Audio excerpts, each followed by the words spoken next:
Maka kita ini Bapak Ibu ya penting membuat isu-isu terhadap kehebatan agama kita, kehebatan sosok-sosok, tentu sosok Rasulullah pertama, sosok-sosok sahabat, perlu kita expose namanya, apalagi di media sekarang.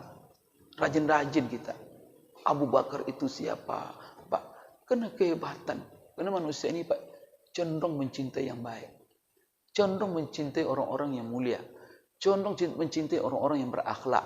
Cenderung itu kalau selama fitrahnya bersih. Pasti. Itu sebenarnya orang barat. Selalu berusaha menjelek-jelekkan. Dicarinya sisi-sisi jelek itu yang kenapa kita umat Islam tidak? Maka umat Islam kita jangan tidur, jangan pasif. Begitulah dibuat oleh sahabat ketika Rasulullah belum hijrah ke Madinah. Maka mereka isukan Rasulullah itu bagaimana? Sampai apa? Semua orang merindukan Rasulullah SAW, melihat. Karena mereka belum pernah ketemu Rasulullah. Tapi mereka sudah mendengar nama besar Rasulullah SAW.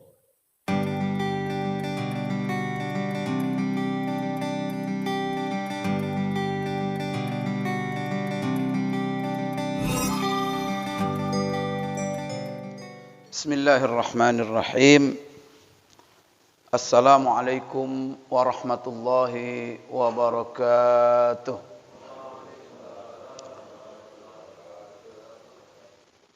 Alhamdulillahi rabbil alamin.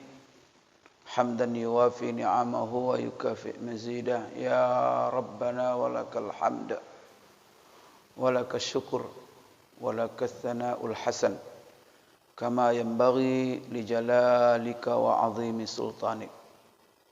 Allahumma salli wa sallim ala sayyidina wa nabiyyina wa syafi'ina wa maulana Muhammad wa ala alihi wa ashabihi wattabi'ina lahum bi ihsanin ila yaumiddin, amma ba'd. Allahumma la ilma lana illa ma 'allamtana innaka antal alimul hakim. Rabbana zidna ilma warzuqna fahma.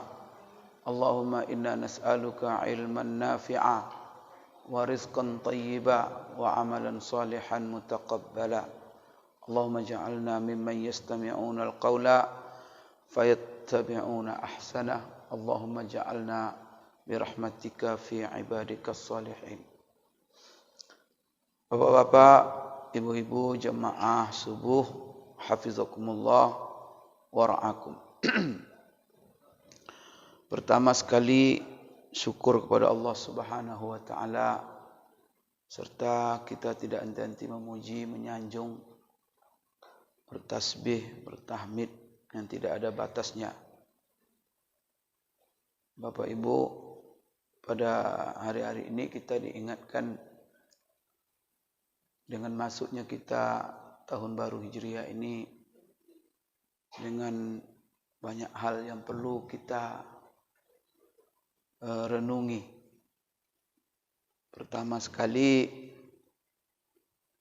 adalah ya bahwa hidup ataupun umur kita semakin berkurang.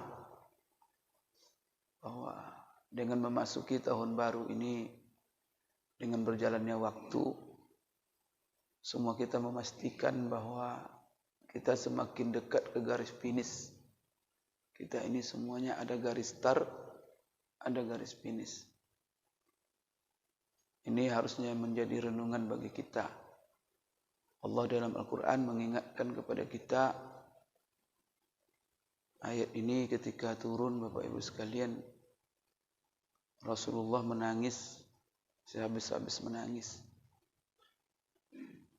sampai membasahi jenggot dan pakaiannya ketika turun ayat ini. Maka hendaknya ya kalaupun tidak seperti Rasulullah memerenungi ayat ini, minimal kita jadikan renungan.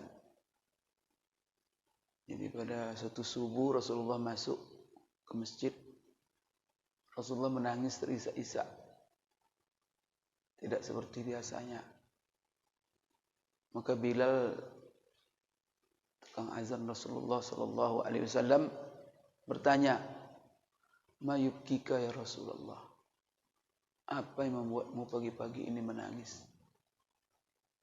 Kalau kita menangis pagi-pagi macam-macam lah barangkali. Ya Rasulullah SAW menangis. Maka Rasulullah katakan, bagaimana saya tidak menangis? Hai Bilal, tadi malam baru turun kepadaku ayat, beberapa potong ayat. Ayat itulah yang membuat aku menangis sampai pagi ini. Hadis itu diceritakan Aisyah. Aisyah pernah didatangi oleh serombongan sahabat setelah wafatnya Rasulullah SAW. Jadi Aisyah ditanya, apa yang paling berkesan dalam hidupmu, hai Aisyah, selama kamu bersama dengan Rasulullah SAW? Maka Aisyah menceritakan, satu malam saya sudah satu selimut dengan Rasulullah. Sudah tidur. Tiba-tiba Rasulullah duduk dan bangun dan minta izin kepada Aisyah. Aisyah, izinkan aku solat. Jadi dia minta izin kepada Aisyah untuk solat. Karena ya malam itu kan gitulah akhlak Rasulullah ya. Karena malam itu hak istri, hak keluarga. Maka kalau ada kita membuat kegiatan lain, minta izin kepada istri. Bapak-bapak sekarang banyak tidak minta izin. Keluar-keluar aja. Pergi-pergi siang kadang-kadang sudah bekerja, malam juga tidak ada di rumah. Atau sudah itu tidak sesuai dengan akhlak Rasulullah. Rasulullah SAW sampai dia solat saja minta izin kepada istrinya. Izinkan aku solat, ya Aisyah. Nah, itu kan hak dan kewajiban nafkah batin. Maka Aisyah mengatakan, silakan ya Rasulullah, aku sangat bahagia melihat kamu melakukan sesuatu yang membuatmu paling bahagia. Jadi Aisyah itu tahu bahwa pekerjaan yang paling membahagiakan Rasulullah itu adalah solat. Aisyah kan sebagai istri yang tercinta, yang paling dekat dengan dia, tahulah apa yang membuat dia paling bahagia. Istri-istri sekarang kalau ditanya tentang suaminya, kira-kira apa jawaban istrinya? Bu, selama ini ibu dengan suami ibu, apa yang paling membahagiakan suami ibu? Kira-kira jawabannya apa? Ada nggak kira-kira di antara ibu zaman sekarang jawabannya apa? Saya melihat bahwa suamiku itu paling bahagia ketika dia mau sholat dan ketika sholat. Ketika bermunajat itu bahagia sekali. Maka Aisyah gitu jawabannya. Silakan ya Rasulullah, aku sangat bahagia melihatmu melakukan sesuatu yang sangat membahagiakanmu. Rasulullah SAW sendiri bilang dalam sebuah sabdanya, hadis yang sahih, waju'ilat qurratu aini fis shalah. Dijadikan puncak kebahagiaanku di dalam sholat. Bapak Ibu, kalau belum puncak kebahagiaan kita sholat, berarti berjuanglah bagaimana sholat menjadi puncak kebahagiaan kita. Kemudian kalau waktu sholat masuk, Rasulullah mengingatkan Bilal kadang-kadang supaya azan. Jadi mengingatkan. Cuman apa redaksi kata-kata Rasulullah mengingatkan azan supaya Bilal azan? Dia bukan bilang begini, "Hai Bilal, azan Bilal." Tidak begitu. Apa kata Rasulullah? Arihni bis salati ya Bilal. Arihna bis salati ya Bilal. Begitulah bahasa Rasulullah mengingatkan kepada Bilal supaya azan. Arihna itu apa? Bahagiakan kami. Dari kata-kata raha. Lapangkan, senangkan hati kami. Arihna bis salat. Bahagiakan kami dengan salat ya Bilal. Ibu ya, kalau sudah kenikmatan, puncak kenikmatan orang solat sebagaimana Rasulullah SAW, dunia ini betul-betul surga nikmat. Maka itu Bapak Ibu tidak main-main solat tiang agama. Solat perintah yang tidak boleh ditinggalkan kapan saja dalam situasi apa saja. Kemudian satu kewajiban yang rutin tiap hari dilaksanakan. Yang awalnya 50 waktu. Sampai menjadi 5 waktu. Maka Bapak Ibu jangan pernah merasa berat dengan sholat. Tetapi sholat itu adalah kebahagiaan jiwa. Nah, jadi silakan ya Rasulullah. Maka sholatlah Rasulullah. Mulai setelah Isya itu Rasulullah sholat malam sampai pagi. Tidak berhenti. Sampai beliau berhenti sholat itu Bilal azan. Dan di dalam sholat beliau itu beliau menangis. Sampai masuk masjid pun ketika Bilal azan, beliau masih menangis terisak-isak. Lalu Bapak Ibu ditanya Bilal, apa jawabannya? Ya Bilal, bagaimana aku tidak menangis? Tadi malam baru turun kepadaku ayat. Ayat ini yang membuat aku menangis. Apa ayat itu? Inna fi khalqis samawati wal ardi wa ikhtilafil laili wan nahar la ayatin li ulil albab alladzina yadhkuruna Allaha qiyama wa qu'uda wa ala junubihim wa yatafakkaruna fi khalqis samawati wal ard rabbana ma khalaqta hadza batila subhanaka faqina adzabannar, dan seterusnya. Ayat ini kan sering baca imam kan?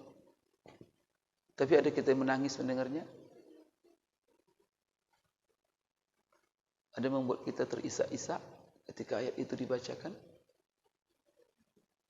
Dahsyat Bapak Ibu sekalian. Pertama, Allah menekankan di situ dua hal.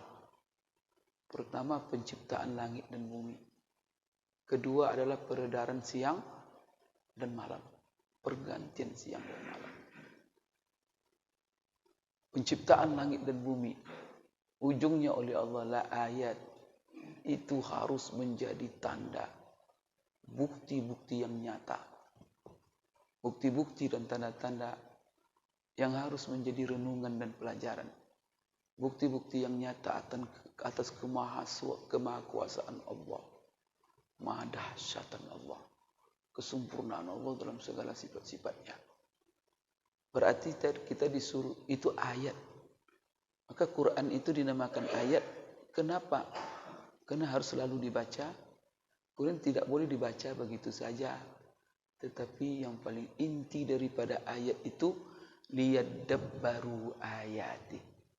Untuk ditadaburi, direnungi. Kemudian Bapak Ibu sekalian dipikirkan. Kemudian disimpulkan dari ayat-ayat itu pelajaran-pelajaran. Maka ayat itu kan dua.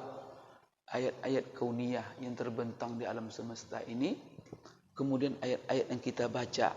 Itulah wahyu yang Allah turunkan kepada nabinya, yaitu Al-Quran. Kedua-duanya itu harus menjadi renungan. Begini mata kita melihat alam, ayat Allah. Tunduk mata kita membaca Al-Quran, ayat Allah. Melihat kita badan kita, tangan kita, di sini ayat Allah. Kita melihat bunga yang mekar, ayat Allah. Nasi ketika kita makan, ayat Allah. Mampukah kita sudah menjadikan semuanya itu ayat Allah? Itu menjadi masalah. Maka ada beberapa kemungkinan kenapa Rasulullah begitu menangis. Karena dia tidak bisa mampu sempurna mengamalkan ayat-ayat itu. Karena semua gerak itu adalah ayat Allah. Bapak Ibu sekalian. Tapi itu dijadikan ayat oleh siapa? Liulil albab. Orang yang punya akal. Maka Bapak Ibu khawatir kita ini. Termasuk orang punya akal kita atau tidak. Kalau ayat-ayat itu tidak kita jadikan renungan. penciptaan langit dan bumi dengan segala isinya. Apa yang Allah ciptakan di langit, apa yang Allah ciptakan di bumi, apa yang Allah ciptakan dalam bumi, apa yang Allah ciptakan di atas bumi. Itu semuanya adalah ayat dan apa yang Allah ciptakan dalam diri kita. Sampai Allah katakan dalam Al-Quran, wa fi anfusikum afala tubsirun. Ke dalam dirimu kamu tidak melihat, hai manusia. Kemudian dalam ayat lain Allah katakan, sanurihim ayatina fil afaqi wa fi anfusihim hatta yatabayyana lahum annahu al-haq. Kami akan perlihatkan kepada mereka ayat-ayat kami di ufuk, di alam raya. Kemudian dalam diri mereka. Sampai terbukti dan muncul keyakinan dalam diri mereka. Bahwa Allah itu hak. Bahwa Al-Quran itu hak. Bahwa Rasulullah itu adalah hak. Maka itulah salah satu Bapak Ibu sekalian yang harus menjadi renungan. Maka yang salah satu disebut situ, penciptaan langit dan bumi adalah peredaran siang dan malam. Itu harus menjadi ayat bagi kita. Peredaran siang dan malam ini Bapak Ibu, itu berhubungan dengan penciptaan langit dan bumi juga. Salah satunya apa? Terjadinya perputaran siang dan malam karena adanya 3 planet penting di alam raya ini yang Allah ciptakan. Ia membuat terjadi perubahan itu. Sebab apa 3 planet itu? Matahari, bulan, dan bumi. Nah, ini selalu Allah ceritakan dalam Quran. Ketiga planet ini. Ini penting nih. Ini nikmat Allah. Kalau tidak ada salah satunya, kehidupan tidak ada. Maka dalam surat Yasin Allah katakan, wasyamsu tajri limustaqarrin laha dzalika taqdirul azizil wal qamara qaddarnahu manazila hatta 'ada kal urjunil qadim lasyamsu yanbaghi laha an, sampai nanti Bapak Ibu sekalian akhir ayat, wa ayatul lahum anna hamalna dzurriyyatahum fil fulkil mashhun. Itu ayat dahsyat itu. Ada ayat itu, wa ayatul lahum, wa ayatul lahum, wa ayatul lahum. Menjadi ayat bagi mereka. Salah satu, wa ayatul lahumul lailu naslahu minhun nahar. Ya kan?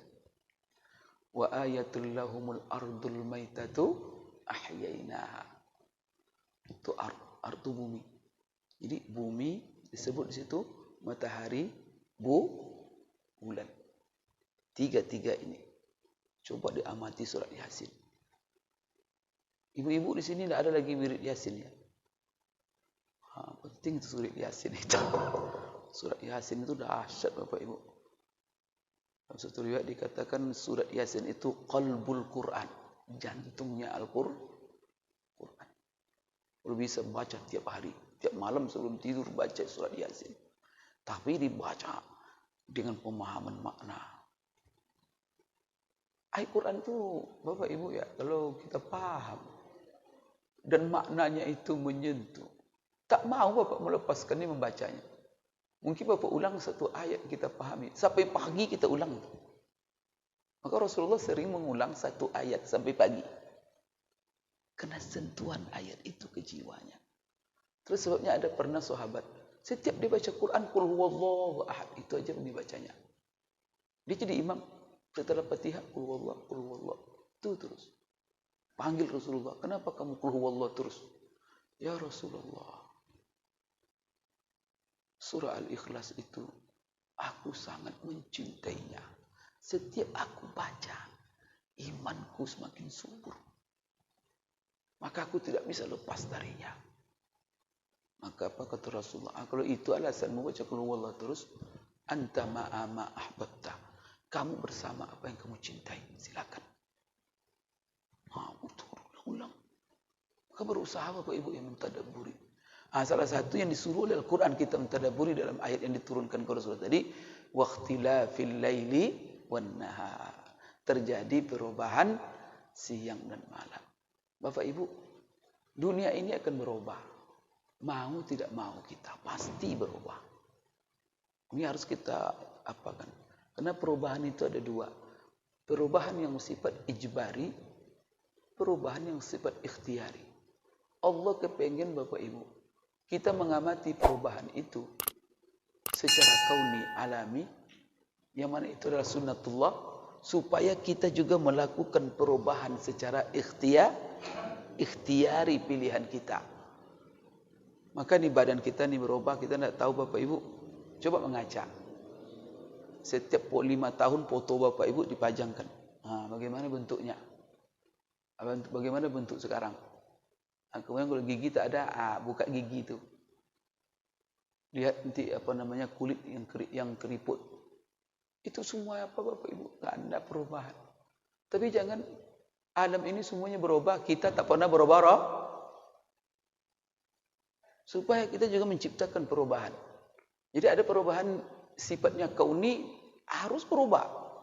Sampai nanti perubahan itu mati masuk kubur. Itu perubahan. Kekuatan kita berubah, kulit kita berubah, bulu-bulu rambut di kepala berubah, gigi berubah, pencernaan berubah. Dulu makan apa saja, tak ada masalah. Sekarang kena cabai sedikit, langsung menceret. Bapak Ibu, itu perubahan semuanya itu. Dan itu kita rasakan perubahan. Dan kita tidak bisa di hadapan perubahan itu ngapa-ngapain. Karena itu namanya perubahan ijbari. Dan kita lebih banyak Bapak Ibu sifatnya ijbari itu. Kemudian Bapak Ibu sekalian, perubahan juga kita sehat sekarang. Sebentar sakit. Masih sehat lagi. Sehat, sakit, itu perubahan semua.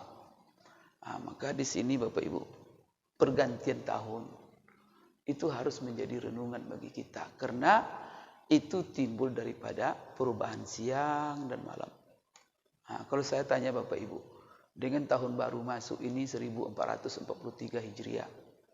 Ini bertambah umur kita ini atau berkurang?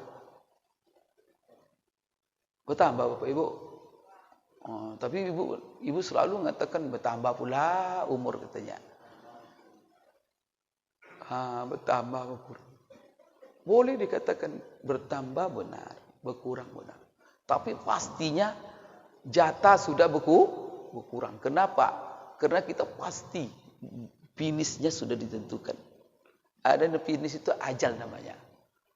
Apabila kita melewati hari demi hari waktu, berarti semakin dekat kepada ajal. Semakin jauh tadi dari dekat, berarti dikit lagi. Maka kata Rasulullah, kita ini berjalan, musafir, menuju garis finish. Kemudian Bapak Ibu sekalian, bertambah tidak ada masalah. Bertambah itu maksudnya apa? Allah masih memberikan peluang kepada kita. Kemudian Bapak Ibu, cerdasnya Umar bin Khattab dengan sahabat-sahabat menjadikan perubahan tahun kita itu dengan sebuah momentum peristiwa yang dahsyat yang dialami oleh Rasulullah sallallahu alaihi wasallam. Apa itu momentum peristiwa yang dahsyat? Dijadikan perubahan tahun kita itu ditandai dengan peristiwa hijrah. Maka kalender kita, tahun kita itu tahun Hijriah namanya. Siapa yang buat ini Bapak Ibu? Bukan Nabi yang buat.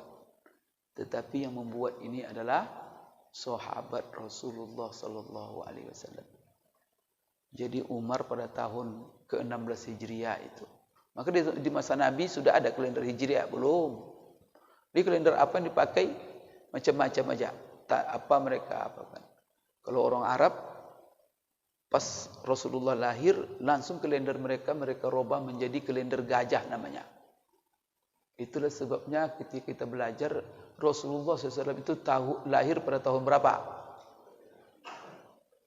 Bukan tahun gajah saja, tapi tahun pertama tahun gajah.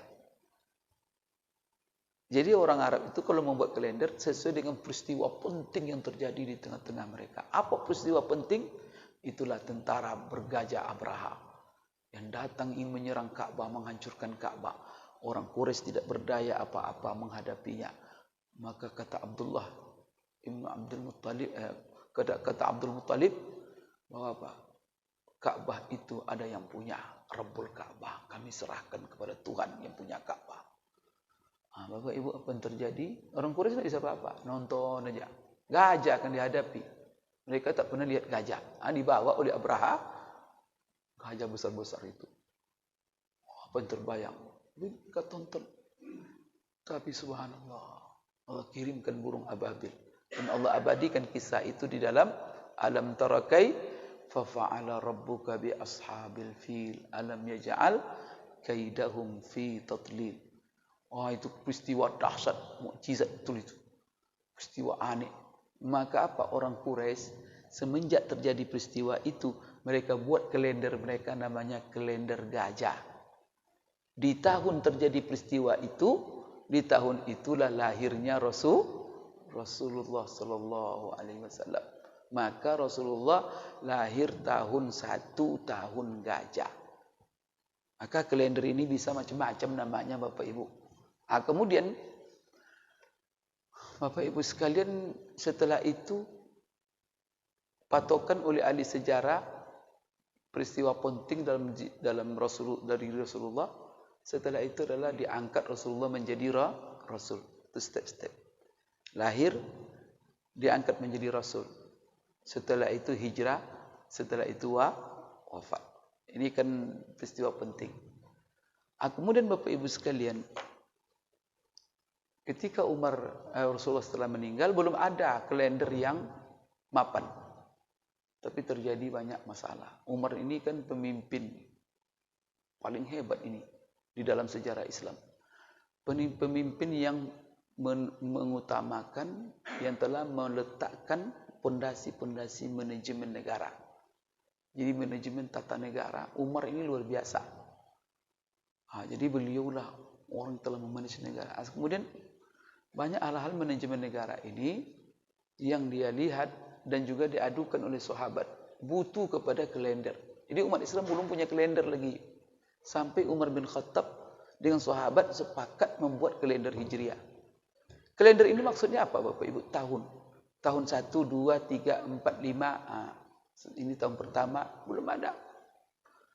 Sampai Umar di dalam sejarah itu diajukan oleh Abu Musa al-Ash'ari. Abu Musa salah seorang gubernurnya.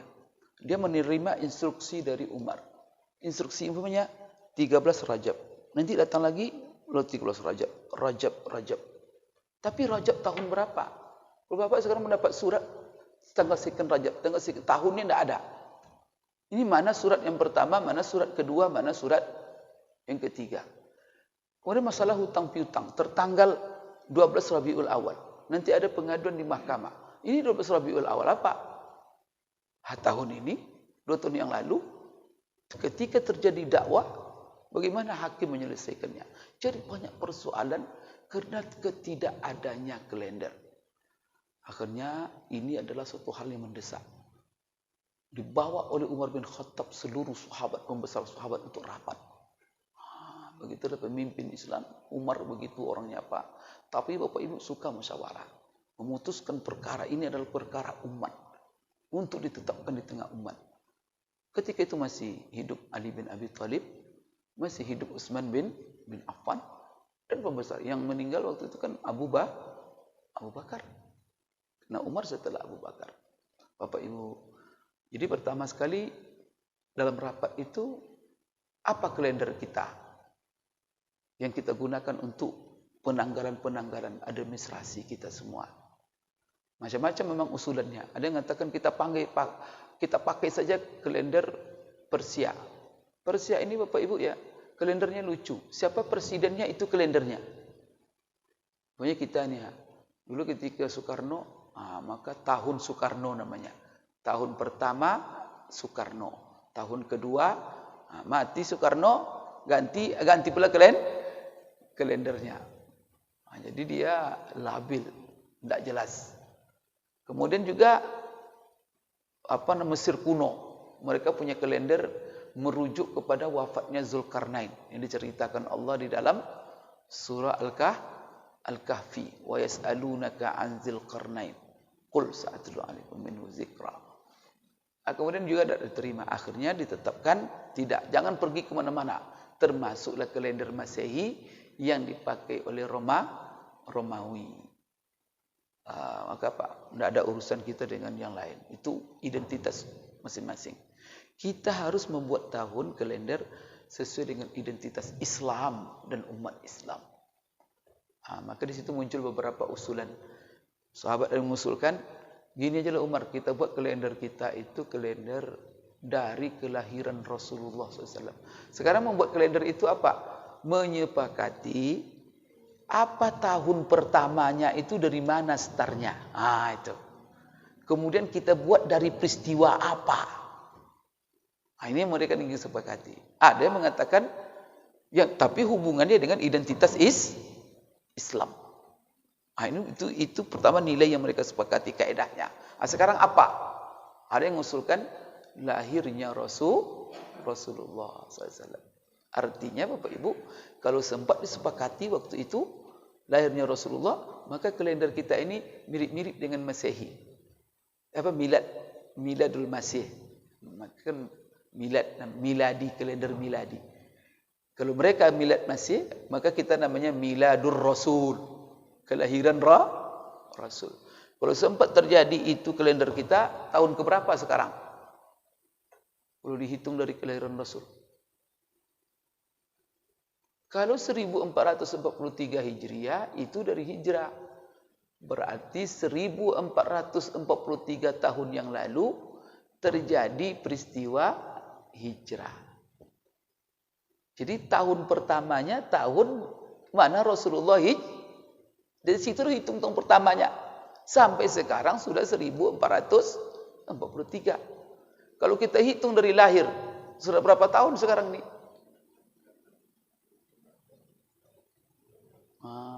Bapak Ibu harus tahu, kemarin kita sudah belajar di hadis Anas bin Malik dan juga Bara bin Azib, yang mana menceritakan Rasulullah sallallahu alaihi wasallam di Madinah 10 tahun.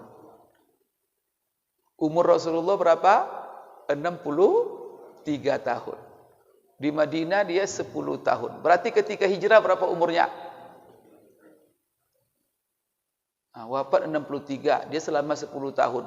Berarti ketika hijrah 53. 1443 tahun beliau hijrah. Dan ketika itu umur beliau 53 tahun. Sekarang lahir beliau sudah berapa tahun yang lalu?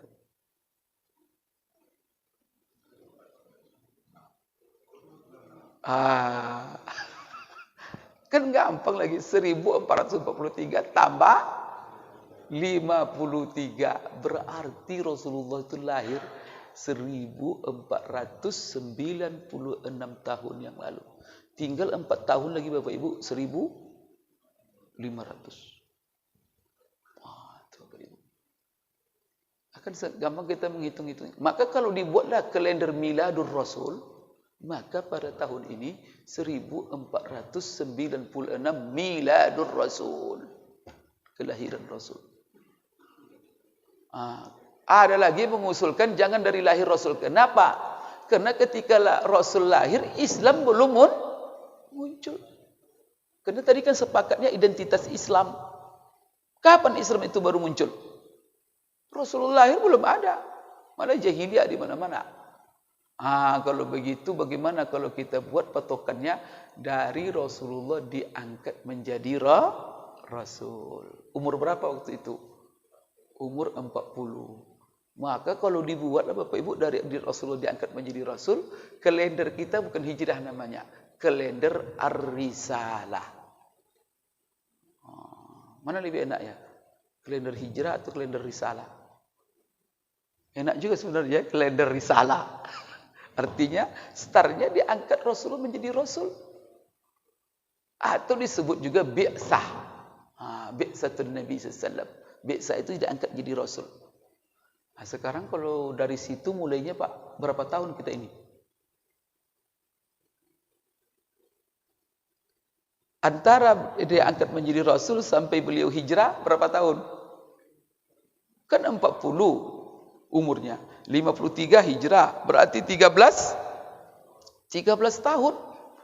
Kalau 13 tahun beliau hijrah, berarti kalau kita buat kalender startnya dari beliau diangkat menjadi Rasul. Kalender Risalah. Tahun berapa kita sekarang? Tinggal 1443 tambah 13. Berarti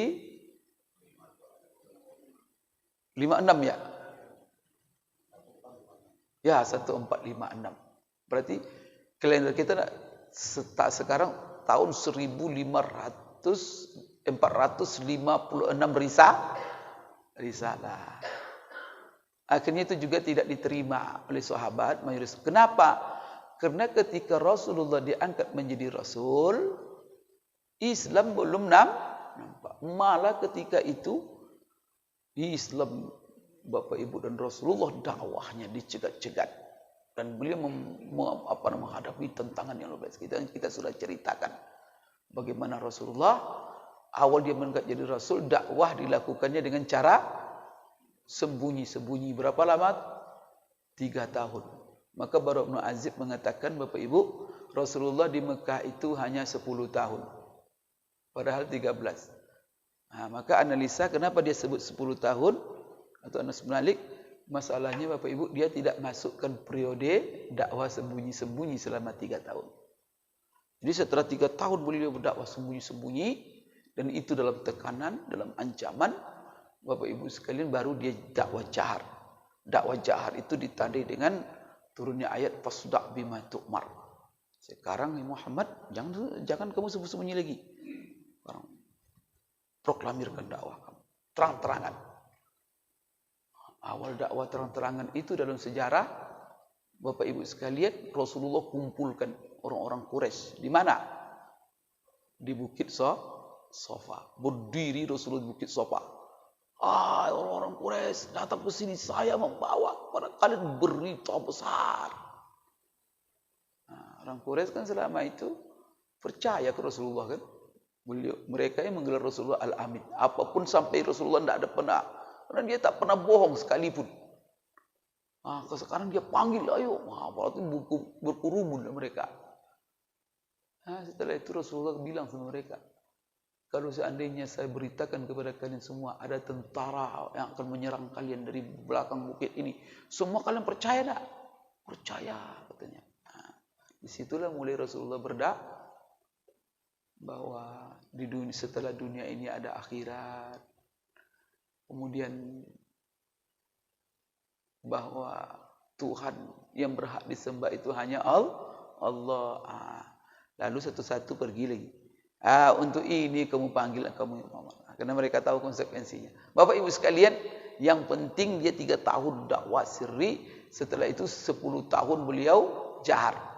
Sampai beliau hijrah umur 53 tahun. Maka sebagian sahabat yang hadir waktu itu, bagaimana kalau seandainya Umar sendiri yang mengusulkan patokan kalender kita adalah hijrah. Karena Islam itu titik munculnya Islam, yaitu di titik peristiwa hijrah. Dakwah sembunyi-sembunyi hanya beberapa orang yang masuk Islam. 3 tahun. Bisa dihitung jari. Belasan. Kemudian dakwah terang-terangan selama 10 tahun setelah itu. Bapak Ibu juga tidak banyak yang Islam.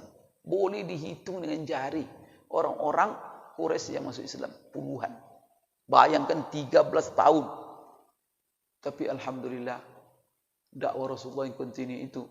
Bukan orang Mekah yang lebih banyak Islam.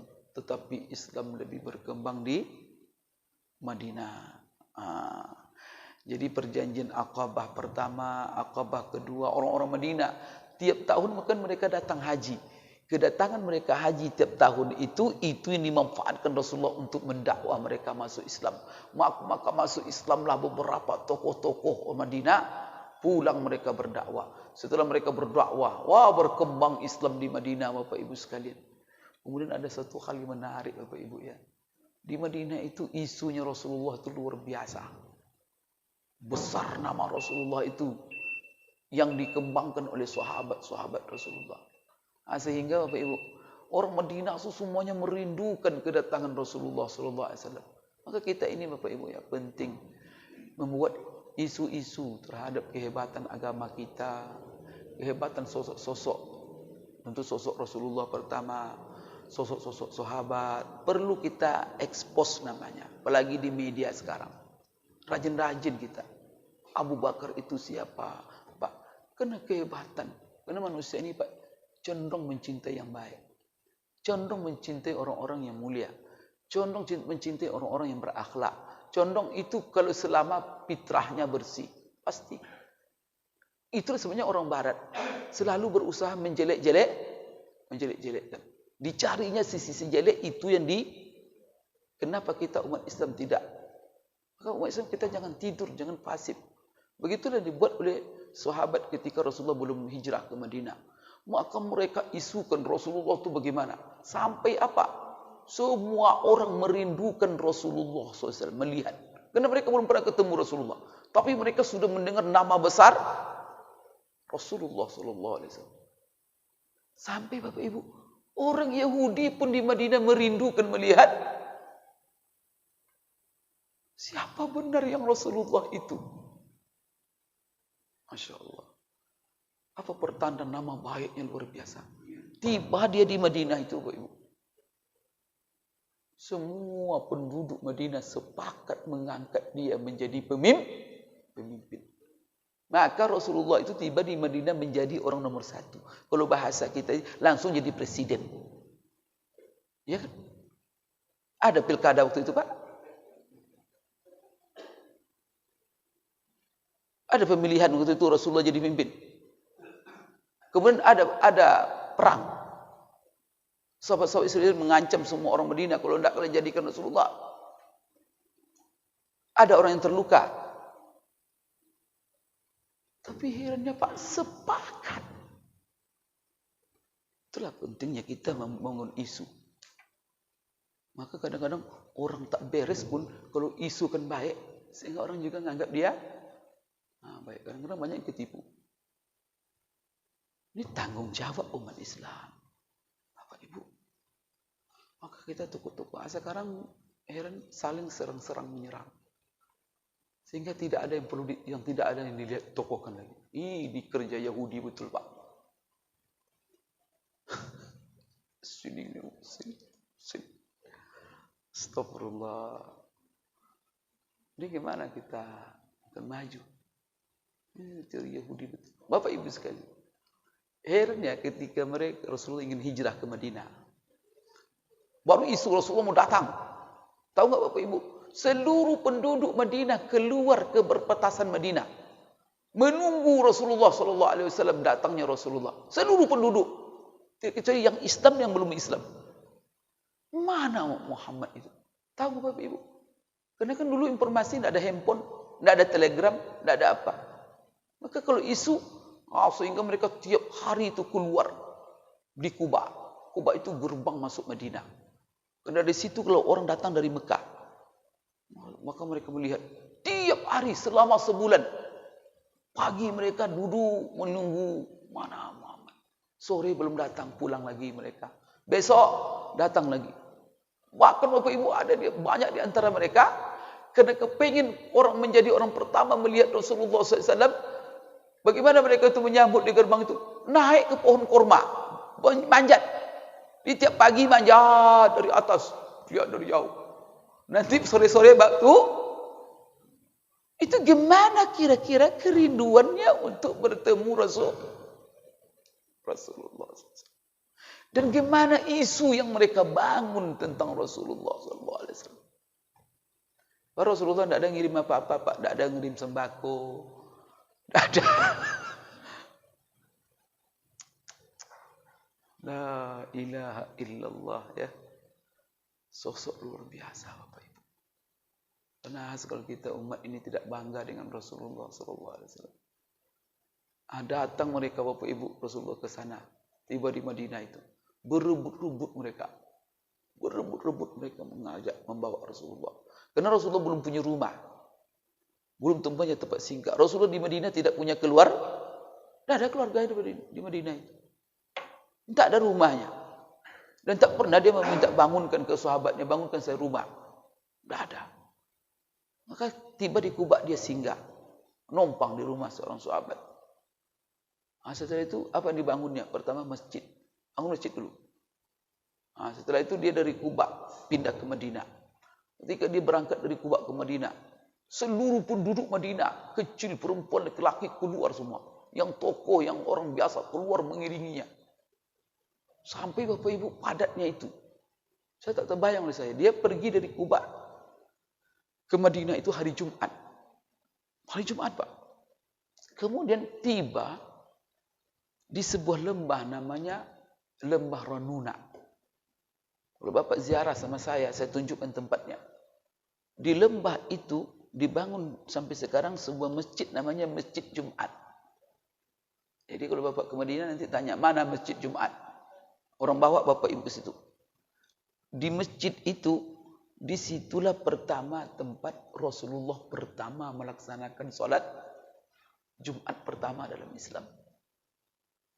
Karena memang sebagian ulama, perintah sholat itu Jumat itu sudah di Mekah. Tapi beliau tidak memungkinkan sholat. Karena sholat Jumat butuh berkumpul. Selama di Mekah tak bisa umat Islam berkumpul. Kalau berkumpul diserang. Rasulullah menjelang apa saja dikepung, mau dibunuh. Menjelang hijrah. Mau dibunuh Bapak Ibu. Maka tiba di situ di Ranuna, berhenti Rasulullah, berarti padatnya orang. Berada di Kuba ke Ranuna itu tidak jauh Bapak Ibu sekalian. Tapi berarti macetnya jalan, bagaimana orang Madinah keluar. Bapak Ibu sekalian, di situ Rasulullah mengajak sahabat sholat Jumat. Itulah sholat Jumat pertama dalam Islam. Setelah itu dia berjalan. Kata Rasulullah diperebutkan ontanya. Karena kata orang Arab, di mana kendaraan seseorang, disitulah dia akan menginap. Tentu ikut kendaraannya. Maka ditarik-tarik. Semua yang menarik mengatakan, ya Rasulullah, demi Allah saya jamin keamananmu. Tinggal di rumah saya. Nyawa saya, harta saya tebus untuk keamananmu semuanya. Kami siap dengan kabilah kami, dengan keluarga besar kami untuk menjamin keamananmu. Sehingga di rumah kami. Rebut-rebut dah tali onta Rasulullah. Apa kata Rasulullah? Da'uha fa innaha ma'murah. Biarkan ontaku itu berjalan. Karena dia lagi diberi petunjuk. Artinya dia sudah lagi mendapat petunjuk dari Allah. Karena Allah ingin menunjukkan kepada Rasulullah di mana dia akan membangun lokasi tempat membangun masjidnya. Onta itulah fa innaha ma'mura. Di mana dia duduk nanti, biarkan saja dia berjalan. Karena dia lagi diilhami sekarang itu. Maka di mana dia duduk, di situ saya singgah. Semua menonton. Mana onta ini duduknya? Semua berharap di depan. Akhirnya Bapak Ibu duduklah di sebuah lokasi tanah milik dua anak yatim namanya Sahal dan Suhail. Kemudian persis tanah itu di hadapan seorang sahabat yang bernama Abu Ayyub Al-Ansari. Allahu Akbar. Maka Abu Ayyub mendapat kehormatan luar biasa. Disitulah Rasulullah menginap di rumahnya. Gembiranya tuh Abu Ayyub Bapak Ibu. Jadi onta itu berdiri di situ, duduk di situ. Jadi Bapak Ibu ada 3 masjid yang berbeda, yang istimewa. Maka kata Rasulullah SAW, jangan kalian bermusafir ke satu masjid dengan niat ibadah, kecuali ke 3 masjid. Pertama Masjid Haram Mekah, kemudian Masjid Nabawi di Madinah, kemudian Masjid Aqsa di Palestina. Ulama menganalisa kenapa 3 masjid. Karena 3 masjid ini punya keistimewaan yang tidak dimiliki oleh masjid-masjid yang lain. Apa di antara keistimewaannya? Secara historis, ketiga-tiga masjid ini dibangun oleh para nabi dan rasul. Kalau Masjid Mekah itu pertama yang meletakkan pondasinya Nabi Adam. Tapi yang membangun bangunannya Ibrahim dan Ismail. Kalau Masjid Palestina, yang membangunnya siapa? Nabi Daud dan putranya Sulaiman. Kalau Bapak Ibu Masjid Nabawi, siapa yang membangunnya? Tangannya Rasulullah sallallahu alaihi wasallam. Dia sendiri yang angkat batu. Dia sendiri yang merancang fondasi. Sahabat-sahabat membantu beliau. Kemudian itu yang pertama. Yang kedua, jadi dibangun oleh Nabi dan Rasul. Yang kedua Bapak Ibu, yang menentukan letak lokasi masjid itu langsung Allah. Bukan kesepakatan Pak RT dengan masyarakat. Langsung Allah menunjukkan. Tapi Allah menunjukkan lokasi masjid yang 3 ini lewat hewan semuanya. Kalau Masjid Mekah itu Adam diperlihatkan lewat burung merpati. Nabi Daud dan Sulaiman untuk Masjid Aqsa lewat burung gagak. Rasulullah SAW Masjid Nabawi lewat ontanya Rasulullah SAW. Jadi masjid ini Allah nentukan lokasi. Duduk dia di lokasi tanah, maka itu namanya raudhah. Raudhah itu apa? Taman surga. Duduk dulu, maka Rasulullah apa? Punya 2 anak itu Sahal dan Suhail. Maka kata Rasulullah SAW, sudah panggilnya Sahal, Suhail, kami beli tanah kamu ini, di sini aku akan membangun masjid. Apa kata 2 anak yatim itu? Ya Rasulullah, jangan dibeli. Karena dia anak yatim susah, tidak harus beli. Cuma Rasulullah ketika itu tak punya duit pula. Panggilnya sahabat. Siapa yang membayar harga tanah Sahal dan Suhail? Siapa yang menunjuk pertama? Tahu? Abu Bakar. Saya Rasulullah. Maka yang beli tanah Masjid Nabawi itu siapa? Abu Bakar. Maka itu adalah wakafnya Abu Bakar Siddiq. Betapa banyaknya pahala Abu Bakar. Masya Allah, Bapak Ibu sekalian. Bapak Ibu sekalian. Maka peristiwa hijrah ini, ya peristiwa sekilas tentang hijrah ini. Peristiwa inilah yang dijadikan tahun terjadi peristiwa itulah jadikan kalender sepakat umat Islam. Maka dari hijrah. Jadi bukan dari kelahiran, bukan pula dari kerasulan, bukan pula dari wafat. Karena ada pula yang mengusulkan wafat Rasulullah SAW.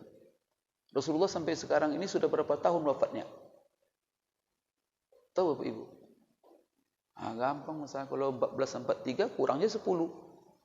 Berarti Rasulullah wafat 1433 tahun yang lalu. Karena antara hijrah dan wafat bedanya 10 tahun. Berarti beliau wafat 1433 tahun yang lalu. Cuman wafat bagaimana pula dijadikan dia hebatnya sahabat itu.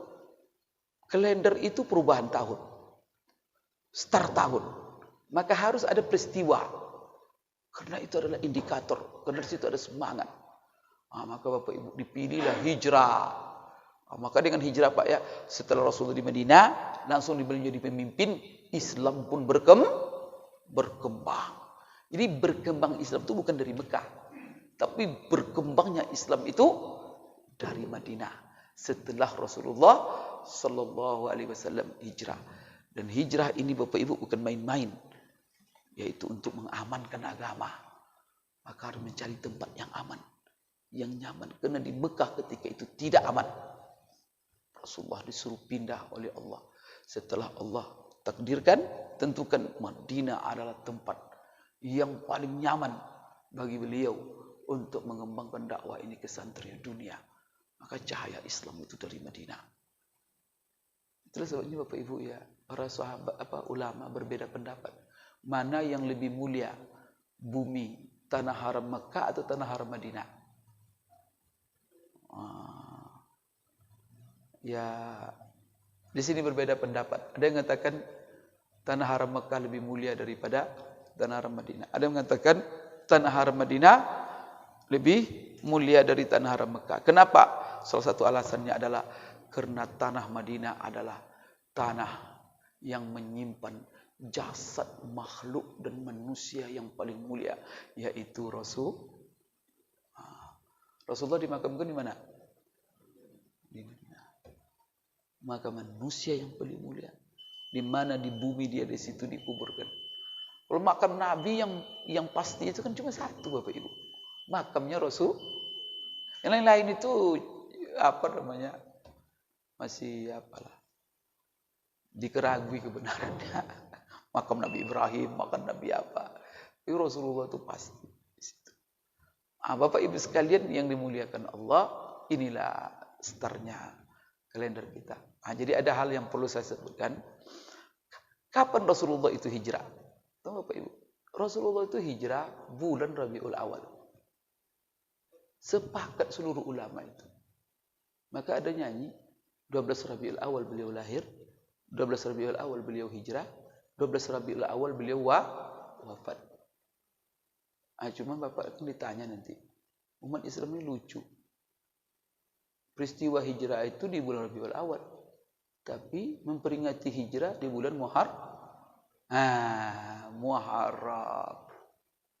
Apa Bapak Ibu jawab nanti?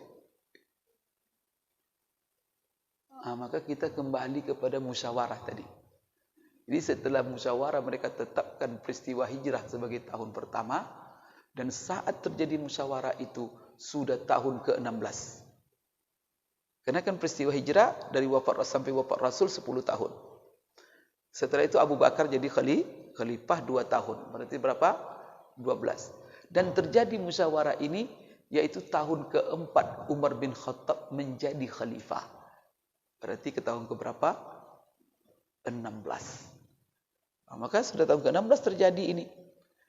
Bapak Ibu sekalian, sekarang setelah mereka sepakati hijrah menjadi patokan, bulan apa pertama yang kita jadikan sebagai kalender hijrah ini? Bulannya bulan apa? Sahabat menunjuk. Karena peristiwa hijrah bulan Rabiul Awal, maka bulan pertamanya Rabiul Awal. Seharusnya perubahan tahun baru ini terjadi di bulan Rabiul Awal. Karena seluruh ahli sejarah mengatakan, sepakat Bapak Ibu, peristiwa hijrah itu Rasulullah hijrah di bulan Rabiul Awal.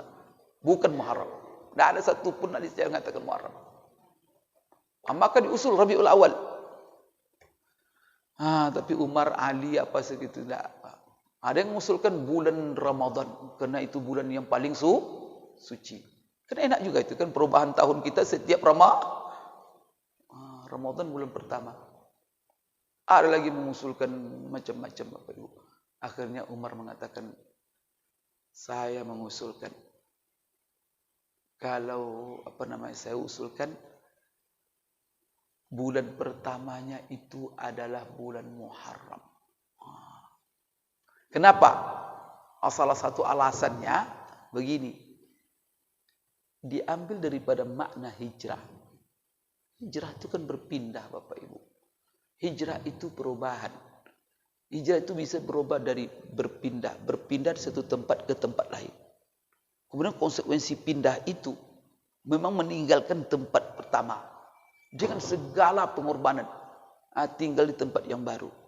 Barangkali dia punya harta, tinggalkan semuanya. Maka hijrah. Yang kedua, hijrah itu maknanya perubahan. Berubah dari yang tidak baik berubah dari tradisi lama menjadi tradisi baru. Kepada yang lebih baik. Jadi ada makna hijrah ini, ada makna perubahan. Maka di sini Bapak Ibu sekalian, kalau kita melihat daripada sisi ini, kenapa Muharram? Yang namanya biasanya perubahan itu tidak bisa dilakukan oleh seseorang kecuali ada dasar pertama. Apa dasar perubahan kalau kita mau berubah? Yaitu ada niat dan ada tekad. Kalau orang sudah bertekad dan berniat, ketika itu dia bisa berubah. Tapi kalau tidak ada niat, tak akan pernah orang berubah. Saya pernah contohkan Bapak Ibu dalam pengajian itu, ada seorang bapak hobi merokok. Berhentilah Pak, jangan merokok juga. Tidak bisa lagi Pak Ustaz. Kadang ada Pak ya, bapak itu dilarang oleh istrinya merokok dan tidak tahan istrinya lagi merokok.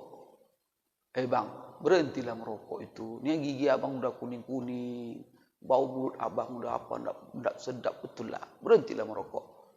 Apa kata suaminya itu? Lebih dulu saya menikah dengan rokok daripada kamu. Kau pilih. Astagfirullah. Lebih dulu dia menikah dengan rokok. Atau gimana istri itu? Suami begini. Jadi kadang-kadang kita beralasan apa? Tidak bisa. Sudah terbiasa. Sudah tradisi. Sudah candu. Sudah apa? Dia bukan tidak bisa berhenti Pak. Bukan tidak bisa berubah. Masalahnya belum niat. Apa buktinya? Tiba Ramadan berhenti dia merokok. Kok berhenti, Pak? Kenapa tak merokok? Kan tadi malam sudah niat, Pak Ustaz. Kan tadi malam sudah niat sahur itu kan pasang niat kita. Sudah niat berpuasa, menahan diri. Oh, jadi berarti Bapak selama ini tak bisa berhenti merokok karena tidak ada. Berarti kita ini bukan tak bisa berubah, Pak. Niat belum ada. Itulah Bapak Ibu sekalian ya. Anehnya itu, ajaibnya. Rasulullah hubungkan hijrah ini dengan niat. Coba Bapak baca nanti hadis arba'in. Di sini ada kajian hadis arba'in. Apa hadis pertama? Niat kan? Hadis itu siapa yang meriwayatkan? Umar bin Khattab. Hadis itu innamal a'malu binniyat wa innamal likulli imri'in ma nawa. Faman kanat hijratuhu ila Allahi wa rasulihi fa hijratuhu ila rasul. Faman kanat hijratuhu ila dunya yusibuha fa hijratuhu ila ma hajara ilaihi wa man kanat hijratuhu ila imra'atin yankihuha fa hijratuhu ila ma hajara ilaihi. Sesungguhnya kata Rasulullah, hanya saja seluruh amalan itu tergantung niat. Ini maknanya banyak Bapak Ibu. Sahnya satu amalan tergantung niat. Tapi ada lagi makna bahwa apapun amalan yang kita lakukan, seberat apapun, bisa tidak bisa kita laksanakan tergantung. Itu salah satu makna hadis itu. Sebesar apapun amalan, kalau seandainya kita tak ada niat, tak bisa. Maka itulah, seringan apapun sesuatu, tak ada niat bisa. Seberat apapun sesuatu, Pak. Kalau sudah niat, Masya Allah. Niat itu tekad. Niat itu segala pengorbanan, siap dihadapinya. Maka di sini apa? Setiap orang akan mendapatkan dari amalnya apa yang dia niatkan. Maka niat adalah menentukan hasil sesuatu. Kemudian apa lagi? Faman kanat hijratuhu. Lalu Rasulullah hubungkan dengan hijrah. Barang siapa yang hijrah kepada Allah dan Rasulnya, maka hijrahnya kepada Allah. Tapi barang siapa yang hijrah untuk dunia, supaya dia dapat, maka hijrahnya untuk dunia. Kalau siapa yang hijrahnya untuk cari perempuan dinikahinya, maka hijrahnya kepada perempuan itulah untuk nikah. Maka semuanya tergantung. Berarti Bapak Ibu, apa hubungannya dengan menentukan Muharram?